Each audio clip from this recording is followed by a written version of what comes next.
Howdy folks!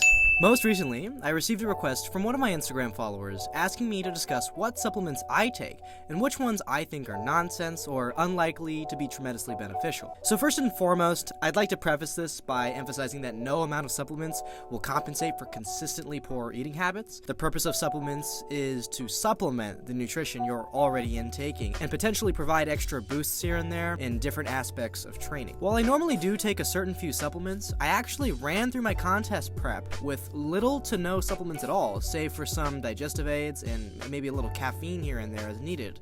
That's right, I went from this to this completely naturally and without any supplements like whey protein, creatine, BCAAs, among others. So to get this started, I'd like to discuss kind of a list of supplements, not in any particular order, that I personally take, as well as provide my reasoning as to why I take them and what their known benefits are. Much of this is based on my own experience, but I've also included in the description below a link to a few of my sources. So first up on my list is going to be, you know it, whey protein. Now, whey protein is a fast-digesting protein source derived from cow's milk as a byproduct of cheese production. Typically, when any beginner trainee gets started, they tend to come across the idea of whey protein early on and start wondering, should I take it? How beneficial is it really for me? Which is the best brand? Will I lose gains if I don't take protein powder? Etc. Well, to kickstart this, whey protein powder is one of the most widely used supplements in the fitness industry.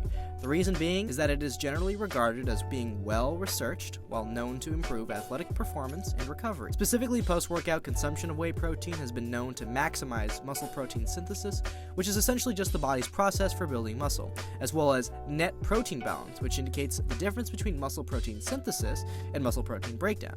Now, a positive net protein balance correlates with more muscular growth, while a negative balance consequently means more atrophy or breakdown.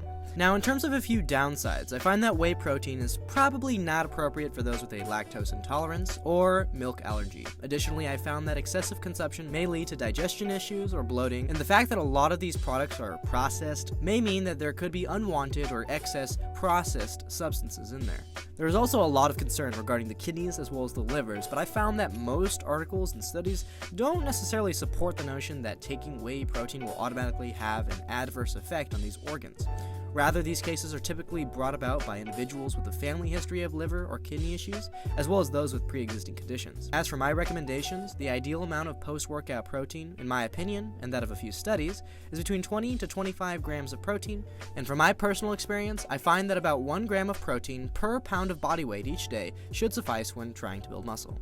Now remember, no amount of protein powder will equal automatic gains, and it's probably best to take whey protein only when you cannot get your protein source from regular foods. So next up on my list is creatine. Now, in the beginning, I heard all the talk that creatine is bad for you, you'll damage your kidneys, creatine is a steroid, etc. And well, quite frankly, I'm here to tell you that it's not. Firstly, let's establish what creatine actually is. Simply put, creatine is an organic substance naturally found in meat and fish, and it's naturally produced by your kidneys, liver, and pancreas as well. As a functional definition, creatine facilitates the recycling of adenosine triphosphate, ATP, molecules, which are essentially the body's form of energy currency. Because of creatine's role in this process, it tends to optimize workouts for those who consistently take it. The known positive effects of creatine supplementation specifically are amplifying resistance training to boost hypertrophy and to aid in strength and power improvements. As for dosage recommendation, it is generally recommended to go through a loading phase where you take a higher amount of creatine for a certain period of time initially to saturate creatine stores in skeletal muscles, and then you bump it down to, say, 5 grams daily after the saturation. Personally, I neglected to perform the loading phase, and quite honestly, there's much debate about whether or not it is truly necessary, though regardless, I find that taking 5 grams per day is great. Of course, I would follow the dosage and loading phase instructions on your creatine of choice, should it differ from my recommendation, just to eliminate any missed out benefits. In terms of potential health risks, I've generally found that creatine seems to be relatively safe for healthy individuals who couple it with regular training, and not generally a risk for your kidneys unless you have a family history of kidney issues or pre-existing condition. With this said, bear in mind that creatine is not 100% necessary to take, though from my personal experience, I found it to be tremendously beneficial. Thirdly, we have caffeine, which I might add is the most widely consumed psychoactive drug in the world. Caffeine can be found in a variety of food items such as coffee, to a variety of fitness industry supplements such as the popular pre-workout. When I ran through my contest prep, caffeine from coffee was an occasional go-to if I was really feeling lethargic on certain days. In terms of benefits, caffeine typically provides individuals with a burst of alertness and energy to help them push through grueling workouts or exercise. As for pre-workout, the ingredients usually include a high-dose caffeine complex along with a variety of other substances like creatine, amino acids, pump substances, etc. A notable downside to caffeine, however, is that individuals that take it consistently develop a tolerance over time. This means that because the caffeine concentrations build up over time in their systems, they ultimately need to take higher doses in order to achieve the same effects. This is why I recommend drinking coffee or taking pre-workout only on really grueling workout days, or if you're absolutely feeling lethargic. Additionally, it may be wise to cycle off of it now and then for a week or so to more or less reset your body's tolerance level. Personally, I take pre-workout right now, mostly on my leg days, or if I have major heavy compounds on the agenda. But if it's more of an accessory day, arm day, or any day where it's really unnecessary for me to take pre-workout, I simply don't. So my final recommendation is that coffee can be good, pre-workout can be good as long as you're comfortable with the ingredients in your brand of choice, but use them as tools responsibly and reasonably. Fourth on my list is more of a beneficial supplement from an overall health standpoint, and that is fish oil. Fish oil supplements contain what are known as omega-3 fatty acids, which are typically found in certain fish or plant varieties.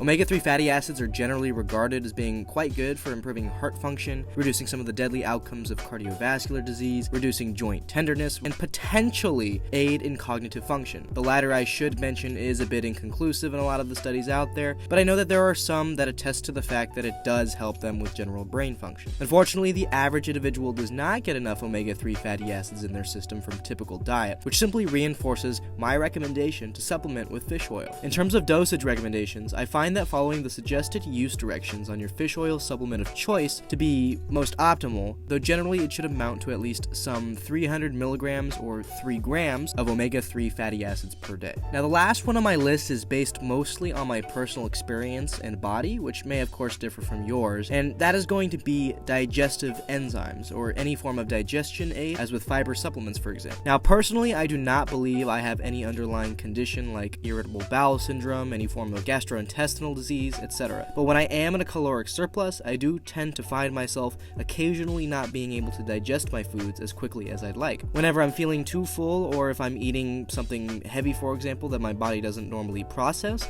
I'll take one of my digestive enzymes, which has personally helped me to stay on my regular eating schedule. In terms of fiber, I did take a fiber supplement for my prep, and I found from both my experience and research that taking fiber supplements definitely helps promote a healthier appetite as well as regular bowel movements to act as a sort of laxative, more or less. If you do consider to take fiber supplements specifically, I recommend starting out with a smaller serving than what is recommended just to avoid any severe cramping, and perhaps work your way up to a comfortable dosage without exceeding the brand's recommendation. And, well guys, those are my top supplement recommendations for any individual trying to up their game in terms of training, recovery, and overall health. With that said, I'd like to re-emphasize the fact that none of these supplements are 100% necessary if you're already getting enough intake of their contents from regular foods, and again, your nutrition is far more important than any of them. Before I end this video, I do want to address a couple of honorable mentions that I have tried out in the past. These are going to be amino acids, either BCAAs or EAAs, ZMA, which is a zinc and magnesium supplement, glutamine, as well as a standard multivitamin. Now, in terms of the multivitamin, I am doing a little bit better on my micronutrients in terms of my regular diet, so I feel it's unnecessary as of right now to purchase one.